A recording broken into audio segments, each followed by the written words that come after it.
All right, what's up, guys? Welcome back to another episode of the Living the Dream podcast. Today on the show, we're going through Proverbs 8, verse 14. So let's get it.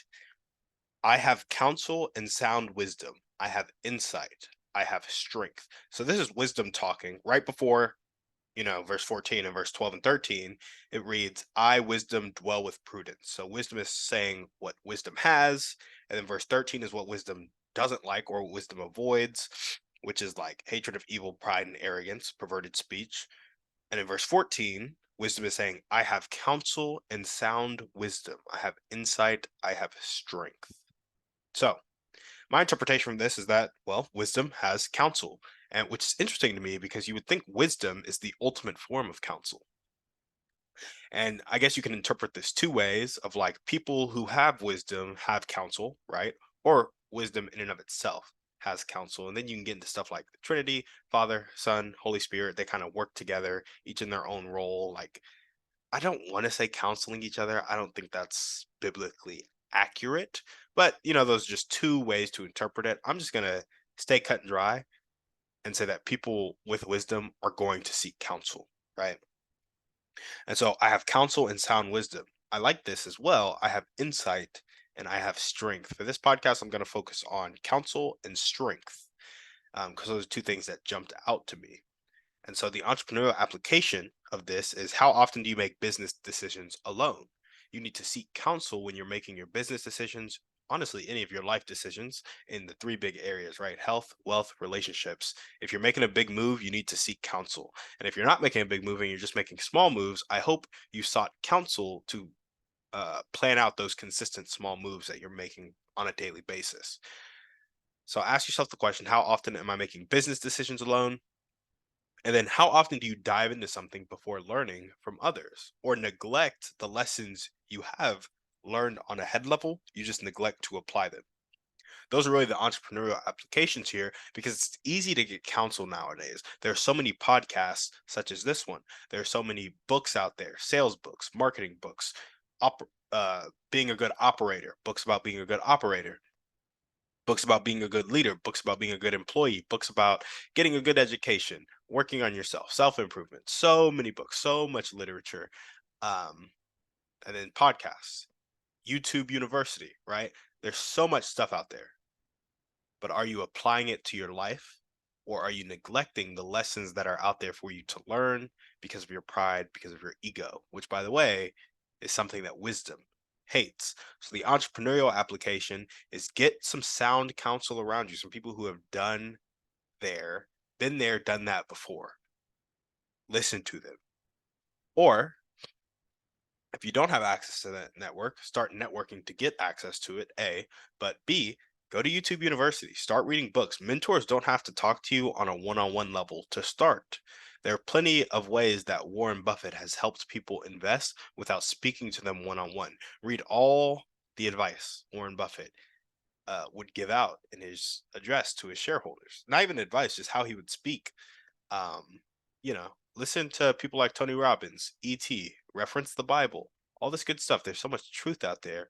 Go and get it and then apply it to your life. Don't neglect the lessons that you have learned and know on a head level. Implement it into your life. So, where has this shown up in my life? Quick example of how I've just neglected a lesson, and it's because honestly, my own fear, my own limiting belief. The whole time in business for the past 4 or 5 years, I've been thinking about doing real estate, I've been thinking about doing this, doing that. I was asking myself, how can I do things for free? Because I wanted something for nothing. So identify where in your life you're trying to get something for nothing. And recently, I've learned the importance of marketing in business. And so when I was in college, I was really big on real estate. I'm still huge on real estate now, but I've shifted a little bit. And my goal isn't necessarily acquiring a property, but right now it's building up that network and getting access to that network. My goal is to join the Brad Summerrock Mastermind by the end of 2023. Got to make an additional $35,000 to do that, or partner with some people who are willing to, put up some money to join it with me. So I've learned the importance of marketing in business. And in college, I wanted something for nothing. And when I was wholesaling properties, when I was trying to burr properties, fix and flip properties, like I've gone through so many stages and those stages came and they went all without me marketing, which makes literally no sense. It's like, what were you doing? twiddling my thumbs and being stuck in analysis paralysis because without marketing, there were no eyeballs. Without having eyeballs to make an offer to, you can't get a yes or a no, which means you can't do business. All of the real estate deals that would have happened would have come to fruition from marketing, whether that be cold calling, whether it be sending out direct mailers, whether it be ads. There was money or time put into marketing. And typically, money was always there because you had to skip trace the list or you had to somehow get the software to get the list of properties, whatever it may be, right? Or you could spend a lot of time, which can easily translate into money, trying to do all this stuff for free. And by free, I mean without using dollars. So yeah, my whole time in business, I was asking myself how I can get something for nothing. I've just learned the importance of giving more than something for something else in exchange. So like I'm gonna give you $10,000 worth of value and ask for $1,000. That's first and foremost. It's not here's nothing, give me something. It's here's a lot, just give me something, right? Or here's a lot, here's a lot, here's a lot because I don't need anything, and then people just start giving you stuff. Really, that's what I've found how it really works. But I've also learned that marketing is just important. Like that's the first thing you need to think of when you get into business. And if you're not thinking about marketing, how are you going to get sales? Like knowing how to sell is great, but if you have a pipeline of 5 people and you have a 50% close rate, you're going to get 2 to 3 people closed. Now, if you have a pipeline of 1,000 people and you have a 50% close rate, you're going to get 500 people closed. And that pipeline is advertising. That pipeline is marketing. And there's two forms of marketing. It's like filling up the top of the pipeline, getting eyeballs on your stuff, and having the opportunity to actually sell them. So advertising, sales, and then marketing, it can also be branding, which, you know, just keeps the top of the pipeline full, but also people start to know you just generally because they start to know your brand and associate certain things with your brand. But marketing is so important. And sales is important. You can always do cold calling, you can always do one to one. But even cold calling is a form of marketing. Like you got to get their attention first before you can sell them. You can't influence anybody to buy a product if you don't market well, right? And so, yeah, taking sound counsel would have had me avoid that problem. Like so many people talk about marketing, so many people talk about limiting beliefs and just limiting beliefs around money. And for so long, my limiting beliefs around money were holding me back from spending the money to make more money. So it's like, how can I take $1,000, market, and make $5,000? How can I take $10,000, market, and make $100,000? Instead, I was like, how can I spend nothing and make $100, make $200? It was just the thinking was so small. I really think I've kind of corrected that in myself, or so I would like to believe, right? um, so yeah, sound counsel would have helped me avoid that problem.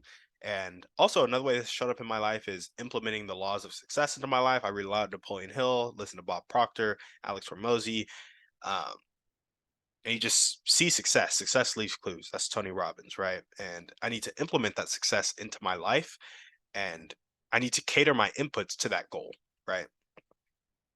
So, Bob Proctor talks a lot about his affirmation, and Alex Hormozy talks about how having an undeniable stack of evidence that you've done something is the best affirmation. So you talk about your goals in the present tense, you do an extreme amount of work towards your goals. So you believe that your goals can actually come true, and then you make sure you know why you're doing those goals. I call that the Proctor Douglas Hormozy statement, or Proctor Hormozy Douglas statement, whatever it is. Um, just because it takes something from each of us, right? And so for me, it's implementing the laws of success in that I'm focused on where I am going, and the inputs in my life are catered to that. So it's like, how can I make my whole life revolve around the goal I'm trying to reach? Those are some questions I've been asking myself and then changing my life to reflect these new inputs. So change the inputs and then change your life to reflect the new inputs. And where do I want this to show up in my life? I want to continue to root out where I'm trying to get something for nothing. Where am I not kind of in accordance with truth, if that makes sense? And there's always a part of us until we, go to heaven and we're seeing face to face, We're always going to be discovering things to a new depth, a new level, and we're going to need those reminders and how those reminders hit different in certain situations. So I want to continue to root out where I'm trying to get something for nothing. And how can you guys apply this to your life? I would say seek wise counsel. First and foremost, wisdom has counsel. You need to seek wise counsel. And wise counsel can be people who have been there, done that, basically. You can also develop strength through repetition of good input. So mental strength, physical strength, right? Right. So you think about lifting weights, you're going to get stronger if you continue to lift weights. That's a good input. It leads to an output that is good for you. Take in good information, like the make you a Proctor, Hormozy, Douglas statement. I am so happy and grateful now that insert your goal in the present tense. Now that I weigh 180 pounds, because it enables me to live longer and enjoy time with my kids better. I know that I weigh 180 pounds because I eat 1,700 calories per day and work out for 2 hours per day. Right? And that's going to put you at 100. I don't know if that'll actually put you at 180 pounds. I didn't just calculate the calories like that. But what I'm saying is get what you want to do, why you want to do it, and then the action steps that are going to take you there, and talk about it all in the present tense as if it's happening, because you can kind of fool your brain. And then develop strength, mental strength, physical strength, emotional strength through the repetition of a goal, followed by a why, followed by the actions behind that. And as you do that, you will develop that strength that I feel like wisdom is talking about, and you confront adversity along the way, and that builds character. So that's all we got for you guys today on the show. Thanks so much for listening. We will see you on the next one. And on that note, we're out.